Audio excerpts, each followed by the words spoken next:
ساکن دهه جوریز جماعت دهات به نام عبدالعوض ناحیه واسه مدنبی حمیدوف شغل همروزش کاری دهقانی است. بابای مدنبی زمین را ثمرناک و عاقلانه استفاده نموده زراعت‌های گوناگون کش کرده حاصلی بلند به دست می‌آورد. از روی مشاهده او حاصل بادرینگ نظر به سال گذشته این سال خوبتر است. روزهای نزدیک به جمع‌آوری حاصل بادرینگ شروع نموده بازار ناحیه واسه را با این محصولات تر و تازه فراوان می‌گرداند. زمین نصیب کارگیر همه چی خیلی که انا فرمان حکومت های بالای اینا دهخونی‌های خدمانه هم خیلی استفاده می‌بریم. انا اینا اینجا پیاز کردیم پیازی انا بهاری اینا چیندیم با جوشا انا شولی کردیم کشتی تکراری کردیم خیلی بارشدا اگرود کردیم تربوز انا اولاوشدا کدو انا یک پلاک خربزه انا شیده سودان ان شاء الله با هم ریخت بادرینگ اینا محصولات رو کردیم انا حاضر بادرینگش کم کم انا فایده دیده سودیم دیگه شغل کنجا ترن دهقانی شغل پسندیده دوره جوانی مدنبی حمیدوف بود. بعد اصلاحات زمین و تجدید کلخوز در اساس سهم زمین سال 2007 او در مساحت 2 هکتار و 70 سوتیق زمین خواجگی دهقانی به نام میرزا قدم را تشکیل کرد. در زمین‌های این خواجگی تمام محصولات را دیدن ممکن است. تربوز این زمین ماه ایول به بازار برآورده می شود.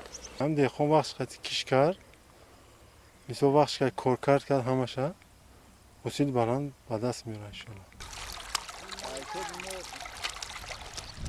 در این خواجگی دهقانی دهقانان از کشت تکراری وسیع استفاده می نمایند. بعد جمع‌آوری حاصل پیاز شالی کشت تکراری می باشد. زمین ها از آبی پنج با واسطه نساس‌ها آبیاری کرده می شوند. در اینجا مشکلاتی آبی پالیزی موجود نیست. آبی دریای پنج خنک بوده زراعت را سرغذا می گرداند.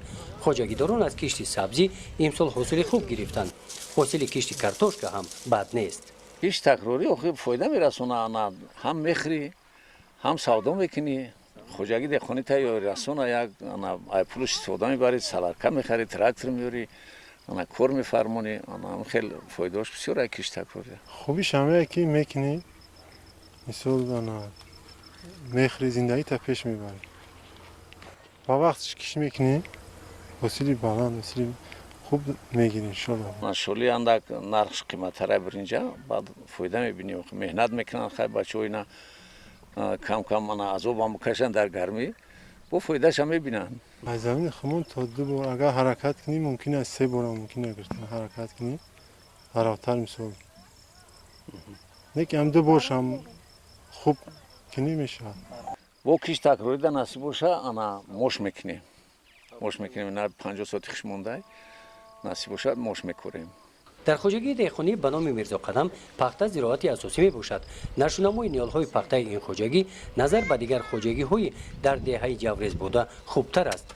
به این زمین یک مرتبه غذا داده شده یک مرتبه آب ماندند.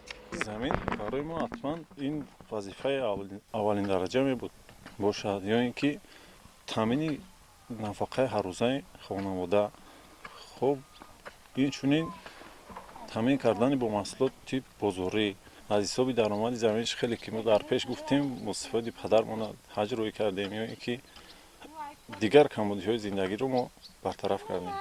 در زمین خواجگی دهقانی فرزندان همراه پدر کار میکنند. برای این عائله زمین خواجگی دهقانی سرچشمه اساسی درآمد به حساب رفته. آنها در پی هر چیز زیادتر گرفتن حاصل میباشند. گزارش خواجه نظریف خدای نظر ظهوروف از ناحیه واسه برای برنامه اطلاعاتی نوید.